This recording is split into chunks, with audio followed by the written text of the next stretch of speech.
Domestic fire বিপদ আৰু সুৰক্ষা মডুললৈ আপোনালোকক স্বাগতম। এই মডুলৰ অন্তত আপুনি জ্বলি উঠাৰ পৰ্যায় আৰু অগ্নিৰ বিস্তাৰৰ বৰ্ণনা কৰিব পাৰিব। অগ্নিৰ মৌলিক সূত্ৰসমূহৰ ব্যাখ্যা কৰিব পাৰিব। প্ৰধান অগ্নি নিৰ্বাপন উপকৰণসমূহ চিনাক্ত কৰিব পাৰিব। অগ্নি সুৰক্ষা পদক্ষেপসমূহৰ ব্যাখ্যা কৰিব পাৰিব। অগ্নিদগ্ধ প্ৰি হস্পিটেল উপচাৰ ব্যাখ্যা কৰিব পাৰিব। আহক অগ্নি সম্পৰ্কে অধিক জানিবলৈ আৰম্ভ কৰোঁ। আহক অগ্নিৰ প্ৰযুক্তিগত সংজ্ঞা চাওঁ।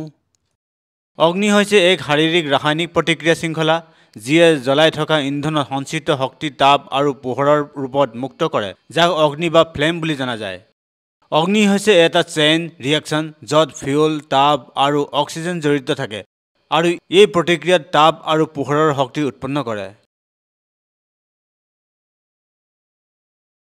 অগ্নি ত্ৰিভুজ অগ্নি সৃষ্টিৰ বাবে প্ৰয়োজনীয় তিনিটা বস্তুৰ প্ৰতিনিধিত্ব কৰে: জ্বলাই থকা বস্তুৰ বাবে ইন্ধন, তাপ আৰু অক্সিজেন। যেতিয়া এই উপাদানবোৰ সঠিকভাৱে একেলগ হৈ থাকে তেতিয়া অগ্নি আৰম্ভ হ'ব পাৰে আৰু জ্বলন্ত অৱস্থা বজাই ৰাখিব পাৰে। ত্ৰিভুজৰ যিকোনো এক উপাদান আঁতৰাই পেলালে অগ্নি থমকি যায়। এতিয়া আমি জুই কেনেকৈ চলে সেই বিষয়ে ভালদৰে বুজি পাইছোঁ। আহক অগ্নিৰ বিকাশক চিহ্নিত কৰা বিভিন্ন পৰ্যায়সমূহ অধ্যয়ন কৰোঁ। এটা জুই জ্বলিবলৈ ইন্ধন, তাপ আৰু অক্সিজেনৰ সঠিক সংমিশ্ৰণৰ প্ৰয়োজন। ই সুকীয়া পৰ্যায়ৰ মাজেৰে পাৰ হয় কাৰণ ই প্ৰতিটোকে নিজস্ব বৈশিষ্ট্য আৰু প্ৰত্যাহ্বানৰ সৈতে জ্বলাই দিয়ে। এই পৰ্যায়সমূহৰ আৰম্ভণি পৰ্যায় হ'ল প্ৰি বাৰ্নিং পৰ্যায় আৰু স্মোল্ডাৰিং পৰ্যায় হৈছে অগ্নিৰ জটিল জীৱনচক্ৰ বুজাৰ মূল চাবি। অধিক জানিবলৈ পইণ্টাৰটোক নিৰ্দিষ্ট পৰ্যায়লৈ টানি নিয়ক। আৰম্ভণি পৰ্যায়ত দেখা যায় যে অক্সিজেন প্ৰচুৰ পৰিমাণত আছে, তাপ সৰ্বোচ্চ পৰ্যায়লৈ নাথাকে আৰু শ্বাস-প্ৰশ্বাস লোৱা কঠিন নহয়। অগ্নি নিৰ্বাপন যন্ত্ৰই জুইৰ গুৰিত প্ৰত্যক্ষভাৱে পানী প্ৰয়োগ কৰা হয় আৰু বায়ু সঞ্চালন কৰা হয়।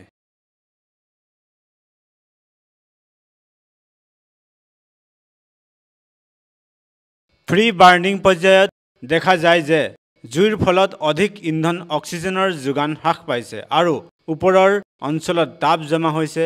উশাহ নিশাহ লোৱাটো কঠিন হৈ পৰে আৰু সেয়েহে মাস্ক ব্যৱহাৰ কৰাটো বাঞ্ছনীয়।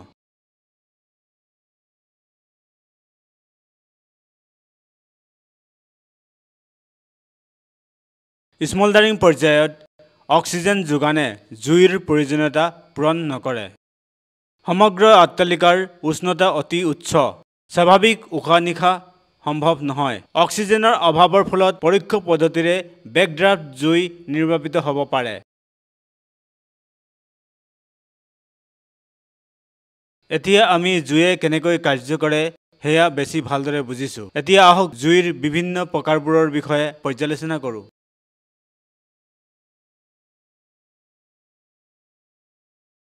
জুই বিস্তাৰিত হোৱা বিভিন্ন উপায় থাকে, যিবোৰ সাধাৰণতে জুইৰ বিস্তাৰৰ উপায় ৰূপে উল্লেখ কৰা হয়। এই উপায়বোৰ জুয়ে কেনেকৈ নিজৰ প্ৰভাৱ আৰু তীব্ৰতা বৃদ্ধি কৰে সেয়া বৰ্ণনা কৰে।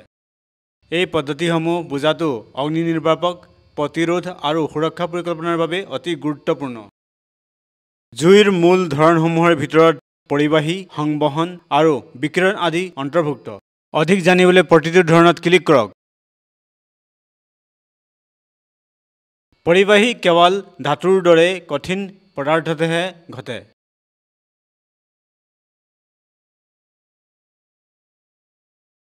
সংবহন তৰল পদাৰ্থ আৰু গেছ দুয়োটাতে ঘটে। বিকিৰণ হৈছে তাপ, গৰম বস্তুৰ পৰা নিৰ্গত ৰশ্মি। এতিয়া আমি জুই বিয়পি পৰা পদ্ধতিসমূহৰ বিষয়ে ভালদৰে বুজি পাইছোঁ। এতিয়া আহক জুইৰ শ্ৰেণীবিভাজন পৰ্যালোচনা কৰোঁ। জুইৰ শ্ৰেণীবিভাজনে ইয়াৰ বিপদৰ দহনৰ গতি, বিপদৰ স্তৰ আৰু নিৰ্বাপনৰ বাবে আটাইতকৈ ফলপ্ৰসূ পদ্ধতি সূচায়। জুইক 5টা শ্ৰেণীত ভাগ কৰা হৈছে। এই শ্ৰেণীত কঠিন কাৰ্বনযুক্ত পদাৰ্থ যেনে কাঠ, কাগজ, পাট, কয়লা আৰু কাপোৰৰ জুইক সামৰি লোৱা হয়। বি শ্ৰেণীটোৱে পেট্ৰল, কেৰোচিন, অইল, এলকহল আৰু বেঞ্জিনৰ দৰে জ্বলনশীল পদাৰ্থৰ সৈতে জড়িত তৰল জুইক বুজায়। চি শ্ৰেণীত এলপিজি, হাইড্ৰজেন আৰু এচিটিলিনৰ দৰে গেছত জ্বলি উঠা গেছৰ জুইৰ সৈতে জড়িত। ডি শ্ৰেণীত ছডিয়াম, মেগনেছিয়াম আৰু এলুমিনিয়ামৰ দৰে ধাতুৰ জুই জড়িত। শেষত ই শ্ৰেণী যিকোনো এ, বি, চি বা ডি শ্ৰেণীৰ জুইৰ বাবে প্ৰযোজ্য যেতিয়া অতিৰিক্ত সাৱধানতা প্ৰয়োজন হোৱা বৈদ্যুতিক শক্তি যোগানৰ সৈতে সংযোগ কৰা হয়। এতিয়ালৈকে আপুনি জুইৰ শ্ৰেণীবিভাজনৰ সম্পৰ্কে শিকিছে। ইয়াৰ পিছত আহক আমি জুই প্ৰতিৰোধ আৰু নিয়ন্ত্ৰণৰ বিষয়ে জানো। জুই প্ৰতিৰোধৰ ক্ষেত্ৰত কৰ্মীসকলক প্ৰশিক্ষণ দিয়া, ষ্ট'ৰেজৰ পৰা পৃথক কৰা প্ৰক্ৰিয়াসমূহ সময়ে সময়ে লুব্ৰিকেশ্যনৰ সৈতে প্ৰতিৰোধমূলক যন্ত্ৰপাতি ৰক্ষণাবেক্ষণ কৰা, নিয়মিত অগ্নি সুৰক্ষা পৰিদৰ্শন আৰু ড্ৰিল কৰা, পৰিষ্কাৰ আৰু সংগঠিত কৰ্মক্ষেত্ৰ বজাই ৰখা আৰু মানক কৰ্ম পদ্ধতিসমূহ মানি চলা।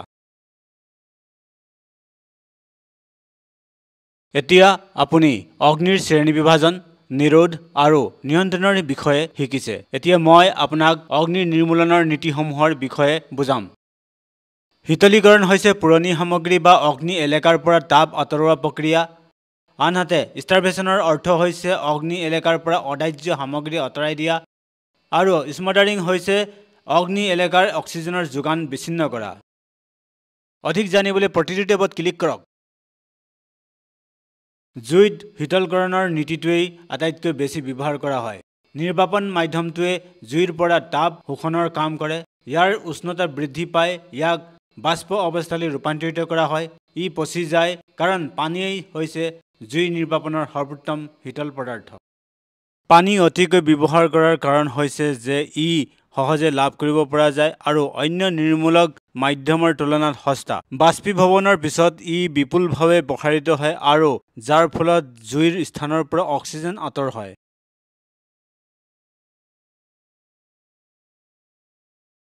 ষ্টাৰভেশ্যন হ'ল দাহ্য বস্তুৰ পৰা অগ্নি আঁতৰাই আৰু অগ্নিৰ পৰা জ্বলনশীল সামগ্ৰী আঁতৰাই অনাহাৰৰ সৃষ্টি কৰা হয়।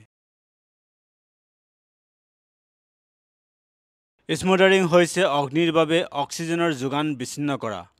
যদি জ্বলনশীল সামগ্ৰী চাৰিওপাশৰ বায়ুত অক্সিজেনৰ পৰিমাণ যথেষ্ট হ্ৰাস কৰা যায়, তেন্তে জ্বলন বন্ধ হৈ যাব।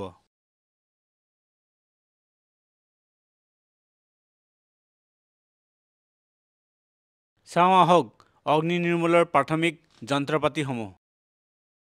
জুইৰ বাল্টি, অগ্নি নিৰ্বাপক যন্ত্ৰ, ৰাসায়নিক নিৰ্বাপক আৰু নলীৰ ৰিলৰ দৰে সঁজুলিসমূহ জুইৰ প্ৰাৰম্ভিক পৰ্যায়ত তৎক্ষণাত আৰু ফলপ্ৰসূভাৱে ব্যৱহাৰ কৰিলে অত্যন্ত মূল্যৱান। আমি এতিয়া অগ্নি নিৰ্বাপক আৰু নিয়ন্ত্ৰণ আৰু প্ৰাথমিক অগ্নি নিৰ্বাপক সঁজুলিৰ বিষয়ে ভালদৰে বুজি পাইছোঁ। ইয়াৰ পিছত অগ্নি নিৰ্বাপক যন্ত্ৰৰ ধৰণটোৰ অন্বেষণ কৰোঁ আহক। বিভিন্ন ধৰণৰ অগ্নি নিৰ্বাপক যন্ত্ৰৰ ভিতৰত আছে water type extinguisher, foam type extinguisher, CO2 extinguisher, DCP extinguisher, automatic modular type fire এক্সটিংগুইশ্বাৰ।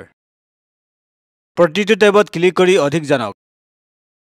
9 litre ক্ষমতাযুক্ত পানীৰ প্ৰকাৰৰ অগ্নি নিৰ্বাপক যন্ত্ৰই দ্ৰুত জুই নুমাব পৰা ক্ষমতাৰ বাবে কাঠ, কাগজ, কাপোৰ আৰু ৰবৰৰ দৰে সাধাৰণ দাহ্য বস্তুৰ আগুন নিবাৰণ কৰিবলৈ আটাইতকৈ প্ৰভাৱশালী বিকল্প। ই জুইত প্ৰচণ্ড প্ৰভাৱ অনাৰ লগতে তৎক্ষণাত ঠাণ্ডা কৰাৰ প্ৰভাৱ সৃষ্টি কৰে। তথাপি এই যন্ত্ৰ তেল আৰু বৈদ্যুতিক আগুন নুমুৱাৰ বাবে ব্যৱহাৰ কৰিব নালাগে। ইয়াক সঠিকভাৱে ব্যৱহাৰ কৰিবলৈ উলম্ব অৱস্থাত ৰাখিব লাগে আৰু ই কাৰ্বন ডাই অক্সাইড 2 গেছ কাৰ্ট্ৰিজক বাহিৰ কৰাৰ এজেণ্ট হিচাপে ব্যৱহাৰ কৰে। এই অগ্নি নিৰ্বাপক যন্ত্ৰই কোনো ৰাসায়নিক মাধ্যমৰ প্ৰয়োগ নকৰি কেৱল শীতলীকৰণৰ প্ৰণালী প্ৰয়োগ কৰি ক্লাছ এ আগুন নুমুৱায়।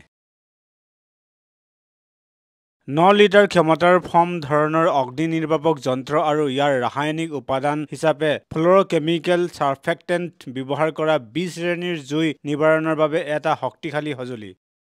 এই অগ্নি নিৰ্বাপক যন্ত্ৰবোৰ উলম্বভাৱে কাম কৰিব পৰাকৈ ডিজাইন কৰা হৈছে। পেট্ৰল, তেলৰ দৰে তৰল পদাৰ্থৰ সৈতে জড়িত জুইয়ে জ্বলি থকা পৃষ্ঠৰ ওপৰত ফেনৰ ডাঠ তৰপ গঠন কৰি এলকহল আৰু দ্ৰাৱকক নুমুৱাই দিয়ে।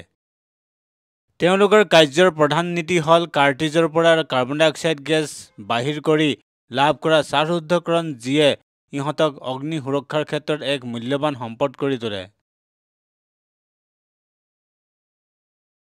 কাৰ্বন ডাই অক্সাইডৰ অগ্নি নিৰ্বাপক যন্ত্ৰটো অতি কাৰ্যক্ষম ইয়াৰ দ্ৰুত নিৰ্বাপন ক্ষমতাৰ বাবে, যাৰ ফলত ই টাইপ বি, চি আৰু বৈদ্যুতিক উৎপত্তিৰ জুইকে ধৰি জুইৰ বিৰুদ্ধে যুঁজ দিয়াৰ বাবে এক আদৰ্শ বিকল্প।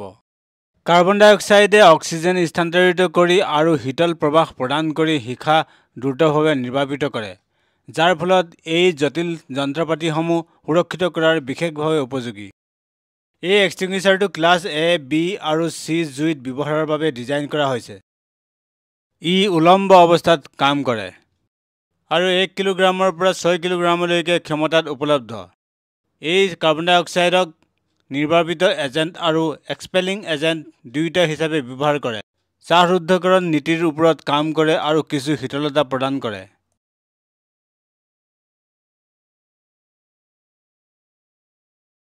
ড্ৰাই কেমিকেল পাউডাৰ অগ্নি নিৰ্বাপক যন্ত্ৰ হৈছে টাইপ বি, চি আৰু বৈদ্যুতিক জুইত অত্যন্ত প্ৰভাৱশালী। পাউডাৰ ভিত্তিক এই নিৰ্বাপক জুই নুমুৱাই বতাহ কাঢ়ি লোৱা আৰু জুইৰ প্ৰৱাহ বন্ধ কৰাৰ জৰিয়তে ই সকলো ধৰণৰ জুইত ব্যৱহাৰ হয়, বিশেষকৈ টাইপ ডি জুইত। অপাৰেটিং পজিশ্যনটো উলম্ব। ইয়াৰ ক্ষমতা 1 কিলোগ্ৰামৰ পৰা 13.5 কিলোগ্ৰামলৈ হয়। ব্যৱহৃত ৰাসায়নিক আৰু নিৰ্বাপক মাধ্যম হৈছে ড্ৰাই কেমিকেল পাউডাৰ। এক্সপেলিং এজেণ্টটো হৈছে কাৰ্বন ডাই অক্সাইড 2 গেছ কাৰ্ট্ৰিজ আৰু ব্যৱহৃত নীতিটো হ'ল শ্বাসৰুদ্ধকৰণ।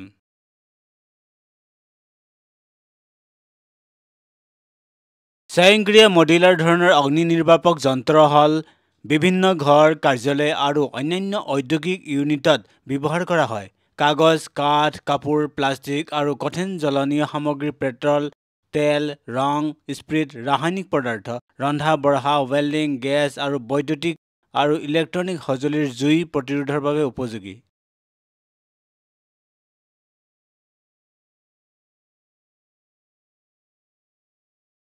আমি এতিয়া প্ৰাথমিক অগ্নি নিৰ্বাপক সঁজুলি আৰু অগ্নি নিৰ্বাপক যন্ত্ৰৰ প্ৰকাৰৰ বিষয়ে ভালদৰে বুজি পাইছো।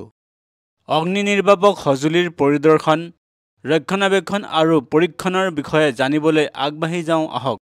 অগ্নি নিৰ্বাপক যন্ত্ৰত সাধাৰণতে এটা চিলিণ্ডাৰ, প্ৰেছাৰ গজ, নজেল, ঐচ্ছিক নলী, নিৰাপত্তা পিন, হেণ্ডেল, সক্ৰিয়কৰণ ব্যৱস্থা, নিৰ্বাপক এজেণ্ট, নিৰ্দেশনা থকা লেবেল আৰু এটা পৰিদৰ্শন টেগ থাকে।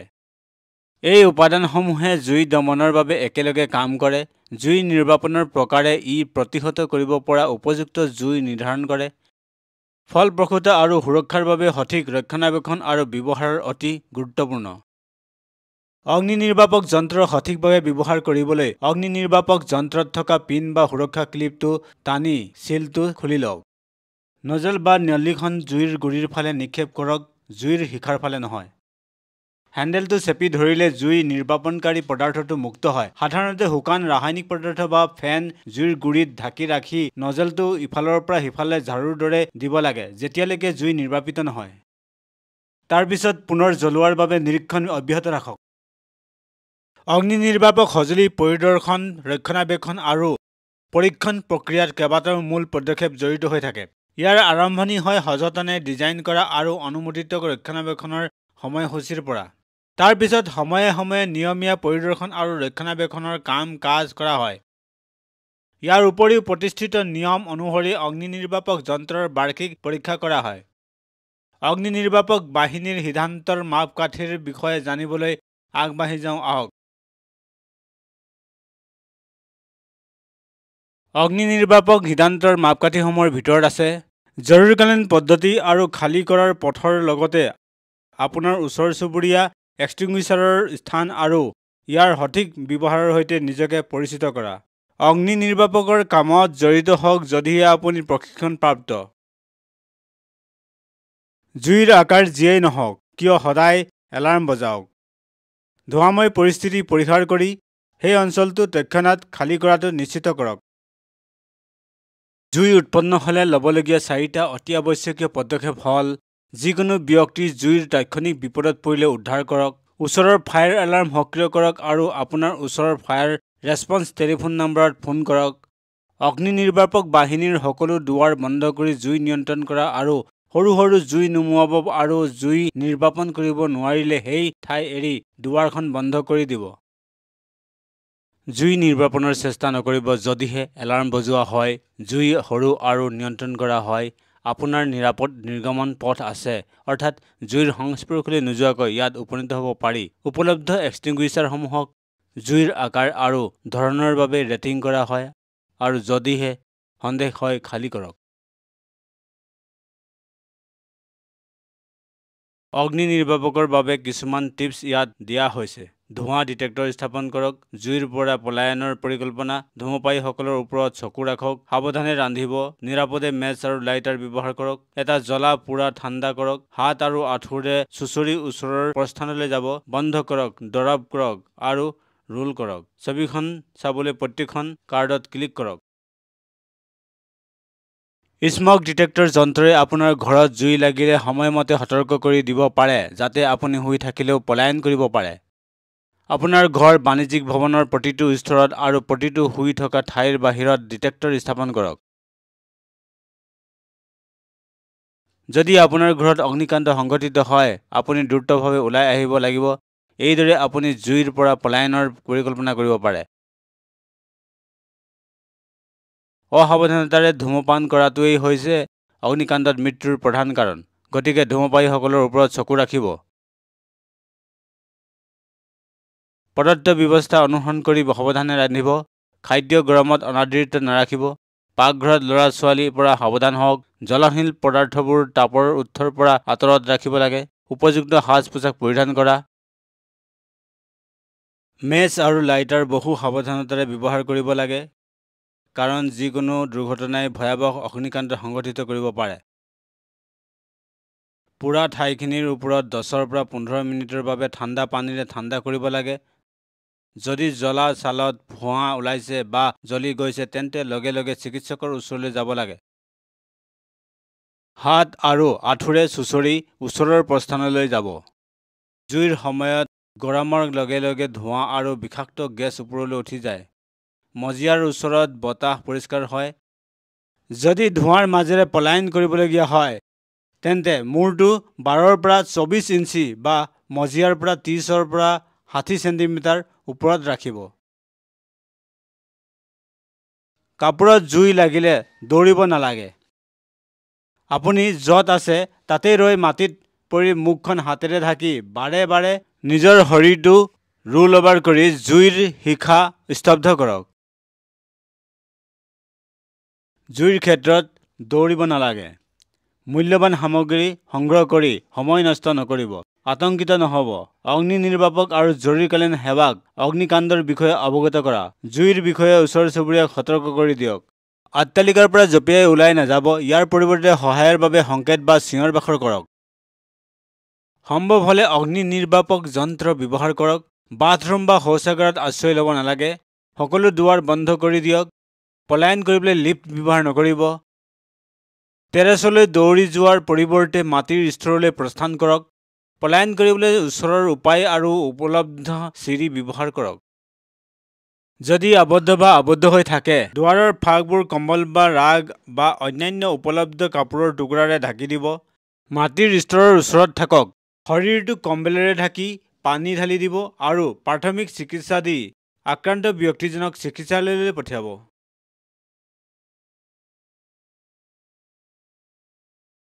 এতিয়া জুই লাগিলে কি কৰিব লাগে সেই বিষয়ে আমি ভালদৰে বুজি পাইছোঁ। পুৰাৰ প্ৰি হস্পিটেল ট্ৰিটমেণ্টৰ বিষয়ে জানো আহক। সাৰ্বজনীন সাৱধানতা ব্যৱহাৰ কৰক। স্থান সুৰক্ষিত কৰক আৰু EMSক সতৰ্ক কৰক। জ্বলোৱা প্ৰক্ৰিয়া বন্ধ কৰক।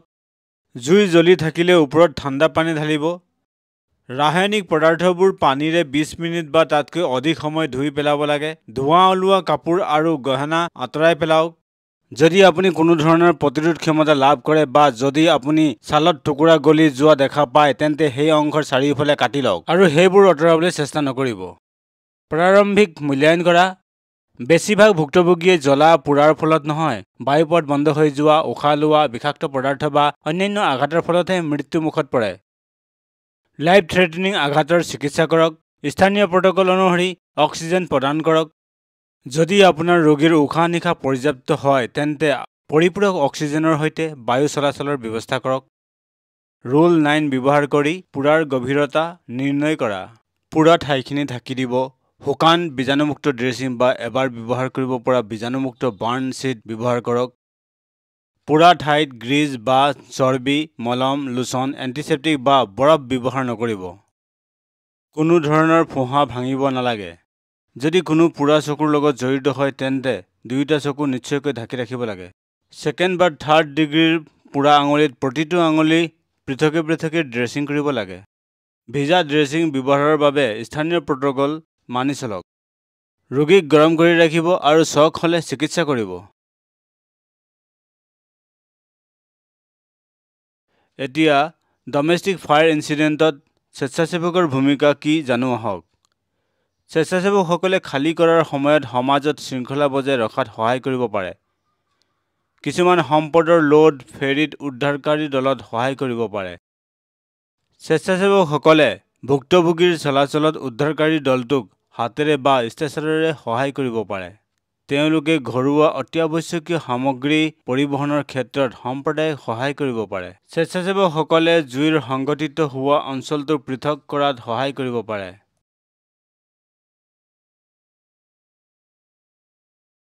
এতিয়ালৈকে আমি জ্বলা-পোৰাৰ প্ৰাক চিকিৎসালয়ৰ চিকিৎসাৰ বিষয়ে জানিব পাৰিছোঁ।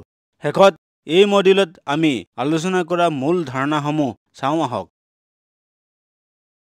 এই মডিউলৰ সামৰণিত প্ৰয়োজনীয় বিন্দুসমূহৰ দ্ৰুতভাৱে পুনৰাবৃত্তি কৰোঁ আহক, যিয়ে ইন্ধন, তাপ আৰু অক্সিজেনৰ প্ৰয়োজনীয়তা থকা অগ্নি ত্ৰিভুজটোক সামৰি লৈছে। আৰম্ভণি, মুক্ত ৱাৰ্ণিং আৰু ধোঁৱা দিয়াকে ধৰি বিভিন্ন পৰ্যায়সমূহ, পৰিবাহী, সংবহন আৰু বিকিৰণৰ জৰিয়তে তাপ প্ৰসাৰণৰ ধৰণ, জুইৰ শ্ৰেণীবিভাজন A, B, C, D আৰু E প্ৰকাৰ, প্ৰশিক্ষণ, ৰক্ষণাবেক্ষণ আৰু সুৰক্ষা পৰীক্ষাৰ জৰিয়তে প্ৰতিৰোধৰ গুৰুত্ব, শীতল কৰা, অনাহাৰে ৰখা আৰু শ্বাসৰুদ্ধ কৰা পদ্ধতিসমূহ, বিভিন্ন ধৰণৰ এক্সটিংগুইশ্বাৰ যেনে পানী, ফেন, কাৰ্বন ডাই অক্সাইড 2 আৰু শুকান ৰাসায়নিক পদাৰ্থ, অগ্নি নিৰ্বাপক সঁজুলি ৰক্ষণাবেক্ষণৰ জটিল প্ৰয়োজনীয়তা আৰু ডিটেক্টৰ, পলায়নৰ পৰিকল্পনা, সাৱধানতা আৰু পোৰাৰ চিকিৎসাকে ধৰি সুৰক্ষা ব্যৱস্থাৰ ওপৰত গুৰুত্ব দিয়া।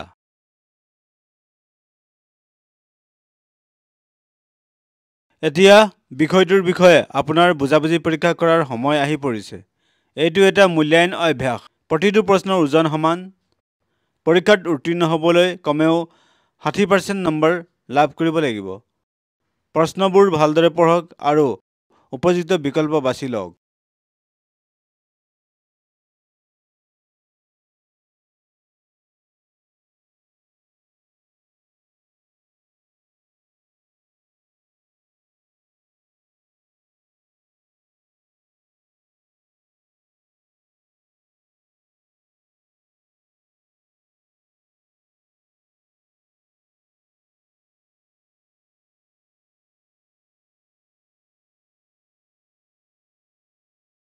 অভিনন্দন।